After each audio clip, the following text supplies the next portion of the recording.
Hi mummy, என்ன பண்ணிட்டு இருக்கீங்க? பார்த்தா தெரியல. ஷர்ட்டை தான் மடிச்சிட்டு இருக்கேன். இந்த ஷர்ட்டை மடிச்சிட்டு இருக்கீங்க? பழசு மாதிரி இருக்கு. ஆமா, இந்த ஷர்ட்டை தான் மடிச்சிட்டு இருக்கேன். ஆனா ரொம்ப வீணா தான் போயிடுச்சு. நீ சொல்ற மாதிரி இந்த ஷர்ட் காலர் வெளுத்து போச்சு, அதுக்கப்புறம் தேஞ்சு போயிடுச்சு. ஷர்ட் ரொம்பவே டைட் ஆயிடுச்சு. நீங்க தான் சூப்பரா டிஏவி பண்ணீங்களா, அந்த மாதிரி எதாவது பண்ணுங்க. நீ சொல்றது கரெக்டு தான். நான் ஏதாவது ஒரு சூப்பரான டிஏவை தான் இதை வச்சு பண்ண போறேன். சரி மம்மி, நான் ஸ்கூலுக்கு போயிட்டு வரேன். பாய். சரி, நீ ஸ்கூலுக்கு போயிட்டு வா. நான் இதை வச்சு ஒரு சூப்பரான டிஏவை பண்ணிட்டு உனக்கு என்ன பண்ணன்றதை காட்டுறேன். Okay mummy. Hi everyone, welcome back to your channel Sandy's Creative Corner. நான் உங்க சண்டே நந்தகுமார். எல்லாரும் எப்படி இருக்கீங்க ஃப்ரெண்ட்ஸ்? நலமா இருக்கீங்களா? நாங்களும் நலமாவும் சேஃபா இருக்கோம். இன்னைக்கு பாத்தீங்கன்னா நான் சொன்ன மாதிரியே ஷர்ட்டை வச்சு ஒரு ரீயூஸ் ஐடியா தான் நான் உங்களுக்கு செஞ்சு காட்ட போறேன். இந்த ஷர்ட்டை பாத்தீங்கன்னா காலர்லாம் ரொம்பவே ஃபேட் ஆயிடுச்சு. அது மட்டும் நம்ம தேஞ்சு போயிடுச்சு. என்னோட ஹஸ்பண்டுக்கும் இந்த ஷர்ட் ரொம்பவே டைட் ஆயிடுச்சு. இதை வச்சு ஒரு சூப்பரான ரீயூஸ் ஐடியா தான் நான் இன்னைக்கு உங்க கூட ஷேர் பண்ண போறேன். இதே மாதிரி உங்க வீட்டுல பழைய ஷர்ட் எதாவது இருந்தா அது ஒரு சூப்பரான டிஏவையா நான் செஞ்சு காட்ட போறேன். இந்த ஐடியா வச்சு நீங்களும் அதே மாதிரி செய்யலாம்.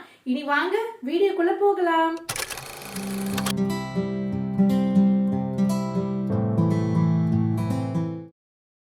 இந்த ஷர்ட்டை ஒரு பிளெயினான சர்ஃபேஸில் போட்டுக்கோங்க ஃப்ரெண்ட்ஸ். க்ரீஸ் லைன் இல்லாத மாதிரி அந்த மாதிரி போட்டதுக்கப்புறம் நம்ம இந்த காலர் போர்ஷனை மட்டும் நம்ம கட் பண்ணி எடுக்க போகிறோம். இந்த இடத்த அப்படியே கட் பண்ணி எடுத்துடலாம். இந்த கை போர்ஷன்லேருந்து அப்படியே நான் கட் பண்ணி எடுக்க போகிறேன். பாருங்கள், அந்த ஃபஸ்ட்டு பட்டன் இருக்கு இல்லையா, அந்த இடத்துலேருந்து நான் கட் பண்ணி எடுத்துடுறேன். அதே கட் பண்ணதுக்கப்புறம் இந்த பீஸ் அப்படியே எடுத்து வச்சுக்கோங்க. இந்த ஸ்லீவும் நம்மளுக்கு தேவைப்படும். இப்போ இந்த பாடி போர்ஷனை நம்ம என்ன பண்ணுறது அப்படின்னு காட்டுறேன். இதையும் இது மாதிரி ஈக்குவலாக வச்சுருங்க. அடுத்தது இதை படி ரெண்டாக மடிச்சிருங்க. மடிச்சுட்டு இந்த போர்ஷனை நம்ம ஈக்குவலாக ஒரு ஸ்கேல் வச்சு மார்க் பண்ணிவிட்டு கட் பண்ணி எடுத்துடலாம். ஒரு ஸ்ட்ரெயிட்டான ஒரு லைன் வரைஞ்சிட்டு இந்த பீஸ் கிளாத்தை அப்படியே நம்ம கட் பண்ணி எடுத்துடலாம் ஃப்ரெண்ட்ஸ். இப்போ கட் பண்ணதுக்கப்புறம் இப்படி தான் இருக்கும். இதே மாதிரி இந்த போர்ஷனும் இந்த பாட்டம் போர்ஷன் இருக்கு இல்லையா, அதையும் ஒரு ஸ்ட்ரெயிட்டாக லைன் போட்டு கட் பண்ணி எடுத்துருங்க. இதையும் நம்ம கட் பண்ணி எடுத்தாச்சு. இப்போ என்ன பண்ண போகிறோன்னா அப்படியே நான் ஓப்பன் பண்ணி காட்டுறேன் பாருங்கள். இப்படி இருக்குது பாருங்கள் நம்மளோட கிளாத்து. இதை அப்படியே நம்ம என்ன பண்ண போகிறோன்னா பின்பக்கமாக ராங் சைடை நம்ம திருப்பி வச்சுக்கலாம். ராங் சைடு நம்மளை ஃபேஸ் பண்ணுற மாதிரியும் குட் சைடு ஒன்றா ஃபேஸ் பண்ணுற மாதிரி இந்த மாதிரி வச்சுக்கோங்க.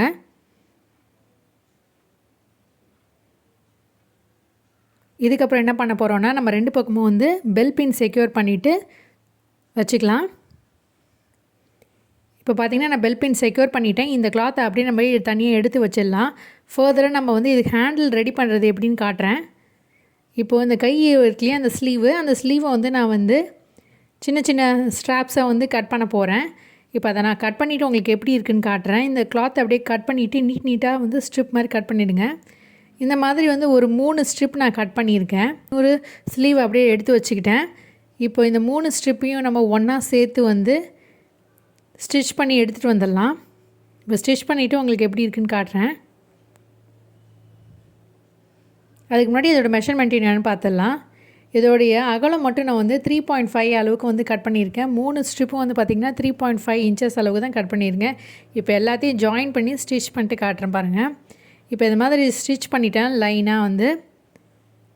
இப்போ அடுத்து என்ன பண்ண போகிறோன்னா இது ஒரு ஸ்ட்ராப் மாதிரி ஃபோல்ட் பண்ணிட போகிறோம். 4 அப்படி மடிக்க போகிறோம். மடிச்சுட்டு இதை நீட்டாக அப்படியே தைச்சிட்டு கொண்டு வந்துடுறேன் பாருங்கள்.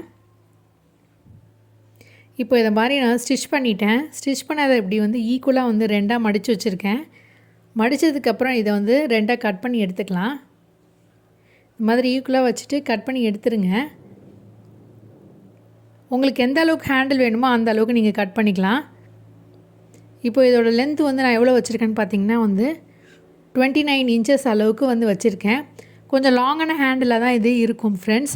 சப்போஸ் உங்களுக்கு இந்த அளவுக்கு நீட்டான ஹேண்டில் வேண்டாம்னு நினச்சிங்கன்னா நீங்கள் ஷார்ட்டாக கூட ரெடி பண்ணிக்கலாம். எல்லாமே உங்களுடைய சாய்ஸ் தான். இப்போ இதை பார்த்திங்கன்னா நம்ம அந்த பாடி போர்ஷனில் அட்டாச் பண்ண போகிறோம். நம்ம ஏற்கனவே பெல் பின் செக்யூர் பண்ணியிருந்தோம் இல்லையா, இந்த மாதிரி அதை நம்ம இந்த சைட்லலாம் ஸ்டிச் பண்ணிடலாம் பாருங்கள். இப்போ ஸ்டிச் பண்ணி முடிச்சாச்சு. இப்போ அப்படியே நான் குட் சைடு திருப்பிக்கிறேன்.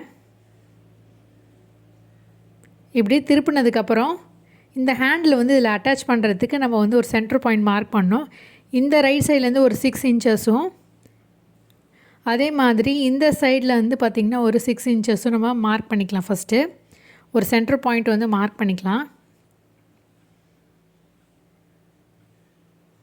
அதுக்கப்புறம் வந்து பார்த்திங்கன்னா மேலேருந்து பார்த்திங்கன்னா வந்து 2 ஹேண்ட்லேயும் நம்ம வைக்கணும் இல்லையா. இந்த கிளாத் வந்து பார்த்திங்கன்னா வந்து 18 இன்ச்சஸ் இருக்குது. அதனால் வந்து 6 இன்ச்சஸ் 6 இன்ச்சஸ்னு ஒரு பாயிண்ட் மார்க் பண்ணிக்கிறேன். அதே மாதிரி அந்த பக்கமாக மார்க் பண்ணிக்கலாம். இது எல்லாமே நம்ம ஹேண்டில் அட்டாச் பண்ணுறதுக்காக வந்து பாயிண்ட் மார்க் பண்ணிக்கிறோம். இந்த மாதிரி வந்து மார்க் பண்ணதுக்கப்புறம் நம்ம ஸ்டிச் பண்ணி வச்சுருக்க அந்த ஹேண்டில் வந்து இதில் வந்து நம்ம வச்சு பெல் பின் செக்யூர் பண்ண வேண்டியதான் ஃப்ரெண்ட்ஸ். இந்த மாதிரி இந்த ஹேண்டிலோடைய அந்த கார்னர் இருக்குல்லையா, அந்த லாஸ்ட் போர்ஷன் அப்படியே ஃபோல்ட் பண்ணிவிட்டு பெல் பின் செக்யூர் பண்ணிவிடுங்க. அப்போ தான் இந்த ரஃப் எட்ஜஸ் வந்து உள்பக்கமாக நம்ம ஸ்டிச் பண்ணும்போது வந்து மறைஞ்சிடும். இதே போல் வந்து 2 ஹேண்டிலையும் வந்து அட்டாச் பண்ணிக்கோங்க. இந்த மாதிரி ஃபோல்ட் பண்ணிவிட்டு பெல் பின் செக்யூர் பண்ணிக்கோங்க. இப்போ 2 பக்கமும் நான் பெல் பின் செக்யூர் பண்ணி வச்சிட்டேன். இப்போ பட்டன் அப்படியே ரிமூவ் பண்ணி வந்து ஸ்டிச் பண்ண வேண்டியதான் ஃப்ரெண்ட்ஸ். இதை ஓப்பன் பண்ணிவிட்டு அப்படியே தையல் மிஷினில் வச்சுட்டு 2 பக்கமும் வந்து தச்சு முடிச்சிடுங்க. இந்த மாதிரி நான் வந்து 2 பக்கமும் ஸ்டிச் பண்ணிவிட்டு உங்களுக்கு எப்படி இருக்குன்னு காட்டுறேன். பார்த்திங்கன்னா நான் 4 பக்கமும் ஸ்டிச் பண்ணிட்டேன். அடுத்து என்ன பண்ண போகிறோன்னா, இந்த பட்டன் போர்ஷனை மட்டும் இப்படி கையால் வந்து இப்படி பிடிச்சிட்டு இப்படி தொங்க விட்டோம்னா இந்த கிளாத் வந்து இந்த மாதிரி வந்து வந்துடும். வந்து பட்டன் போர்ஷன் இருக்க மாதிரியும் கீழே வந்து அந்த பாட்டம் போர்ஷன் இருக்க மாதிரி வந்து வச்சுக்கோங்க. இப்போ மறுபடியும் என்ன பண்ண போகிறோன்னா, இதை வந்து அப்படியே ராங் சைடு திருப்பிக்கலாம்.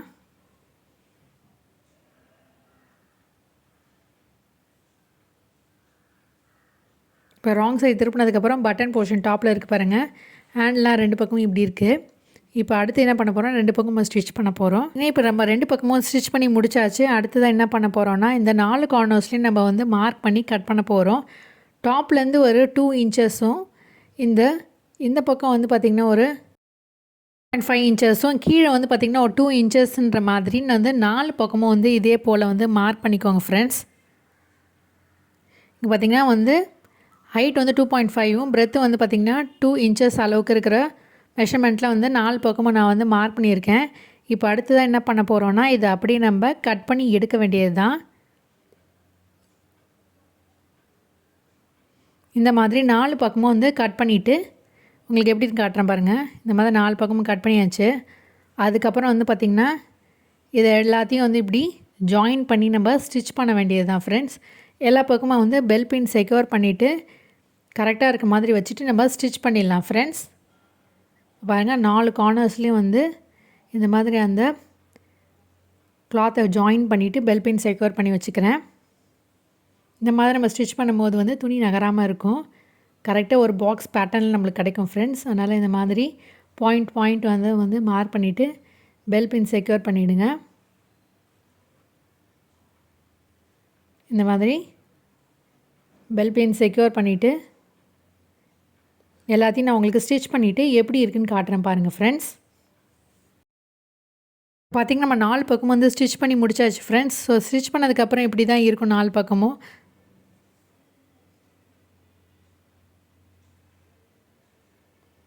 இப்போ அடுத்ததான் என்ன பண்ண போகிறோன்னா, இதை அப்படியே நம்ம வந்து ஃபோல்ட் பண்ணிவிட்டு இன்னொரு ஜிக்ஸாக் ஸ்டிச் மாதிரி ஸ்டிச் பண்ணிடலாம். இல்லைன்னா நீங்கள் வந்து பார்த்திங்கன்னா பைப்பிங் மாதிரி கூட வந்து தச்சுக்கலாம். எல்லாமே உங்களோட சாய்ஸ் தான். நான் வந்து அப்படியே வந்து இப்படி ஃபோல்ட் பண்ணிவிட்டு இந்த பிசுறு தெரியாத மாதிரி ஒரு ஜிக்ஸாக் ஸ்டிச் வந்து கம்ப்ளீட்டாக ஸ்டிச் பண்ண போகிறேன். இப்போ வந்து ஸ்டிச் பண்ணிவிட்டு உங்களுக்கு எப்படி இருக்குன்னு காட்டுறேன் பாருங்கள் ஃப்ரெண்ட்ஸ்.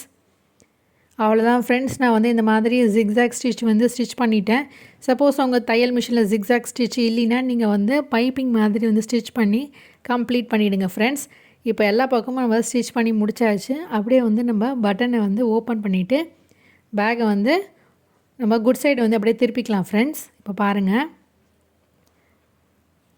பார்த்திங்கன்னா நம்ம வந்து குட் சைடு வந்து அப்படியே திருப்பியாச்சு ஃப்ரெண்ட்ஸ். நம்முடைய சூப்பரான ஷர்ட் பேக்கு சூப்பராக ரெடி ஆகிடுச்சு. இது வந்து பார்த்திங்கன்னா நம்ம ஒரு ஆர்கனைசராகவும் யூஸ் பண்ணிக்கலாம், இல்லை வந்து ஒரு ஹேண்ட் பேக் மாதிரியாகவும் யூஸ் பண்ணிக்கலாம், இல்லை வந்து க்ராசரி ஷாப்பிங் பண்ணுறதுக்கு ஒரு பேக்காகவும் வந்து யூஸ் பண்ணிக்கலாம். அது மட்டும் இல்லாமல் நீங்கள் ட்ராவல் பண்ணும்போது உங்களுடைய ட்ரெஸ்லாம் அயர்ன் பண்ணி நீட்டாக இதுக்குள்ளே வந்து வச்சு ஆர்கனைஸ் பண்ணிவிட்டு நீங்கள் எடுத்துகிட்டு போகலாம். இந்த ஹேண்டில் நான் லாங்காக எதுக்கு ரெடி பண்ணேன்னா, இதை வந்து நம்ம வந்து ஒரு க்ராசரி பேக்காகவும் நம்ம யூஸ் பண்ணிக்கலாம். அது மட்டும் இல்லாமல் வந்து கிட்ஸுக்கு வந்து புக்ஸ்லாம் வச்சுக்கிட்டு எங்கேயாவது போகும்போது வந்து அவங்க இதை மாட்டிட்டு போகிற அளவுக்கு வந்து கொஞ்சம் ஹேண்டில் பெருசாக நான் ரெடி பண்ணியிருக்கேன். இப்போ பார்த்திங்கன்னா நான் வந்து சிம்பிளாக சில ட்ரெஸ் எல்லாம் வந்து உங்களுக்கு வச்சு காட்டுறேன் பாருங்கள். இது மாதிரி அயர்ன் பண்ண சில கிளாத்தை வந்து இது மாதிரி ஃபோல்ட் பண்ணிவிட்டு நம்ம அழகாக வந்து வச்சு கேரி பண்ணலாம். இல்லைன்னா நம்ம வந்து அழகாக வந்து கிட்ஸ்க்கு வந்து ஒரு பேக்காகவும் நம்ம ரெடி பண்ணி கொடுக்கலாம். பாருங்கள், இதில் ஈஸியாக நம்ம பட்டனும் வந்து பண்ணிக்கலாம். நம்ம ஏதாவது ஜிப் வச்சு தைக்கணும், வல்க்ரோ வச்சு தைக்கணும் அந்த மாதிரிலாம் எதுவுமே இல்லாமல் நம்ம இந்த பட்டனையும் வந்து யூஸ் பண்ணிவிட்டு க்ளோஸ் பண்ணி வச்சுக்கலாம். பாருங்கள் ஃப்ரெண்ட்ஸ், இந்த மாதிரி நீங்கள் யூஸ் பண்ணிக்கலாம். ஏன்னா நீங்கள் வந்து கிட்ஸுக்கு இந்த மாதிரி புக்ஸ்லாம் வச்சு கொடுக்கலாம் ஃப்ரெண்ட்ஸ். அவங்க டியூஷனுக்கு போகும்போது இல்லை ஏதாவது எங்கள் வெளியில் ட்ராயிங் கிளாஸ் இந்த மாதிரிலாம் போகும்போது இந்த மாதிரியான சின்ன பேக்கை நீங்கள் அவங்களுக்கு ரெடி பண்ணி கொடுத்தீங்கன்னா ரொம்பவே அழகாக ஈஸியாக கேரி பண்ணிட்டு போவாங்க. இந்த ஹேண்டில் வந்து ரொம்பவே வந்து லாங்காக இருக்கு இல்லையா, அதனால் அழகாக வந்து கேரி பண்ணிக்கலாம். இல்லைன்னா நீங்கள் சிம்பிளாக வந்து உங்களுடைய டாய் ஆர்கனைசர் பேக்காக கூட நீங்கள் வச்சுக்கலாம். சில டாய்ஸ்லாம் ரொம்பவே வந்து கலர்ஃபுல்லாக இருக்கும், அதெல்லாம் அழுக்காகாமல் வந்து அழகாக வச்சுக்கணும், மெயின்டைன் பண்ணணும்னு நினச்சிங்கன்னா வந்து எப்போ கேட்குறாங்களோ அப்போ வந்து எடுத்து கொடுத்துட்டு மிச்ச நேரத்தில் வந்து இது பேக்குள்ளே போட்டு நம்ம ஆர்கனைஸ் பண்ணி வச்சுக்கலாம். ஃப்ரெண்ட்ஸ், நம்மளுடைய இந்த சூப்பரான ஷர்ட் பேக் ஆர்கனைசர் சூப்பராக ரெடி ஆகிடுச்சு. கண்டிப்பாக நீங்கள் எல்லாருமே ட்ரை பண்ணி பார்த்துட்டு எப்படி இருக்குன்னு மறக்காமல் கமெண்ட் செக்ஷனில் கமெண்ட் பண்ணுங்கள் ஃப்ரெண்ட்ஸ். ஐ ஹோப் இந்த ஐடியாவும் உங்களுக்கு கண்டிப்பாக யூஸ்ஃபுல்லாக இருக்குன்னு நினைக்கிறேன். இந்த பேக்கை நான் வந்து ஒரு டாய் ஆர்கனைசர் பேக்காக மாற்றிட்டேன். வேணும்னா நீ வந்து உன்னோட புக்ஸை கூட நீ வச்சுக்கலாம், உன்னோட இஷ்டம் தான். இந்தா. Wow, super mummy. இந்த ஐடியா எனக்கு ரொம்பவே பிடிச்சிருக்கு. இந்த பேக் ரொம்பவே அழகா இருக்கு. இந்த வீடியோ உங்களுக்கு பிடிச்சிருந்தா லைக் பண்ணுங்க, ஷேர் பண்ணுங்க, சப்ஸ்கிரைப் பண்ணுங்க. மீண்டும் ஒரு இன்ட்ரெஸ்டிங்கான ஐடியாவோட உங்களை சந்திக்கும் வரை until then it's me signing off. Take care. Bye.